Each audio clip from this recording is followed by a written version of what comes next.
Gangster আমার স্বামীকে শেষ করেছে, তাকে রেয়াত করেনি। যোগী স্তুতি এসপি বিধায়কের। যোগী আদিত্যনাথের স্তুতি শুনতেই দল থেকে বিধায়ককে বহিষ্কার করলেন অখিলেশ। যোগীকে কৃতজ্ঞতা জানিয়ে দল ছাড়া পূজা পাল। এসপিতে ছড়ালো চাঞ্চল্য। স্বামীকে হারানোর ন্যায় বিচার পেয়ে মুখ্যমন্ত্রীর প্রশংসা করলেন। তারপরেই দল থেকে বহিষ্কার পূজা পাল। যোগীর প্রশংসা করাতেই দল থেকে বহিষ্কার। পূজা পালের চোখে মুখ্যমন্ত্রীর বিশ্বাসের প্রতীক। যোগী আদিত্যনাথের প্রশংসায় দল ছাড়তে বাধ্য পূজা পাল।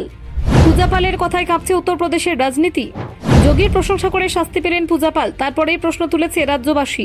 ভিশন 2047 বিতর্কে অতীতের ছায়া, দলে ঝড় তুললেন পূজা পাল।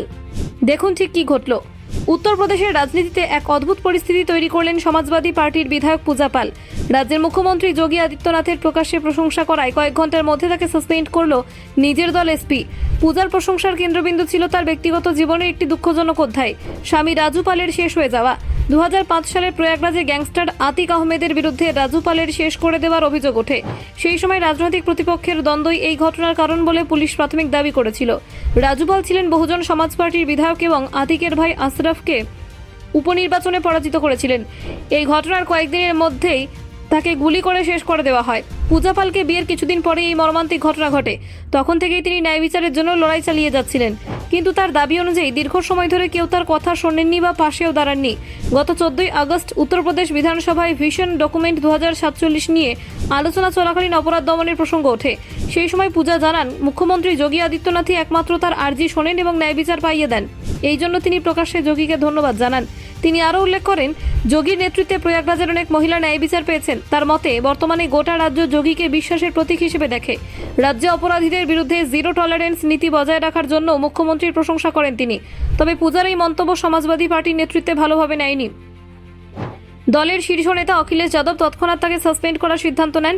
দলের দাবি, প্রতিপক্ষের প্রশংসা করা সরাসরি দলীয় নীতি ও ভাবমূর্তির পরিপন্থী। উল্লেখযোগ্য, আতিক আহমেদ এবং তার ভাই আশরাফ 2023 সালে প্রয়াগরাজে বন্দুক ব্যবহার করে শেষ করা হয়। সেই সময় তারা পুলিশের হেফাজতে ছিল এবং হাসপাতালে শারীরিক পরীক্ষার জন্য নিয়ে যাওয়া হচ্ছিল। সাংবাদিক পরিচয়ে 3 ব্যক্তি তাদের কাছ থেকে গুলি করে হত্যা করে। এই ঘটনাটি সারা দেশে চাঞ্চল্য তৈরি করেছিল। মুখ্যমন্ত্রী যোগী আদিত্যনাথ উচ্চ পর্যায়ে তদন্তের নির্দেশ দিয়েছিলেন, যদিও বিরোধী দলগুলি এই হত্যাকাণ্ডকে রাজ্যের আইন শৃঙ্খলার অবনতি হিসেবে প্রমাণ করতে শুরু করে। রাজু পালের ঘটনায় মূল সাক্ষী উমেশ পালকেও 2023 সালে শেষ করে দেওয়া হয়। তার বাড়ির সামনে প্রকাশ্যে বন্দুক চালিয়ে এই কাণ্ড ঘটানো হয়। এটিও যোগী সরকারের জিরো টলারেন্স নীতির অধীনে বিশেষ গুরুত্ব পায়। পূজার স্পষ্ট বক্তব্য, ব্যক্তিগত অভিজ্ঞতার কারণে তিনি যোগীর প্রতি কৃতজ্ঞ। তার বিশ্বাস, যোগী সরকারের অধীনে অপরাধ দমন কার্যকরভাবে হচ্ছে এবং সাধারণ মানুষ নিরাপত্তা অনুভব করছেন। তবে রাজনীতির বাস্তবতাটাও ভিন্ন। বিরোধী দলের বিধায়ক হয়ে ক্ষমতাসীন নেতাকে প্রকাশ্যে প্রশংসা করা দলীয় শৃঙ্খলার পরিপন্থী বলে মনে করে এসপি।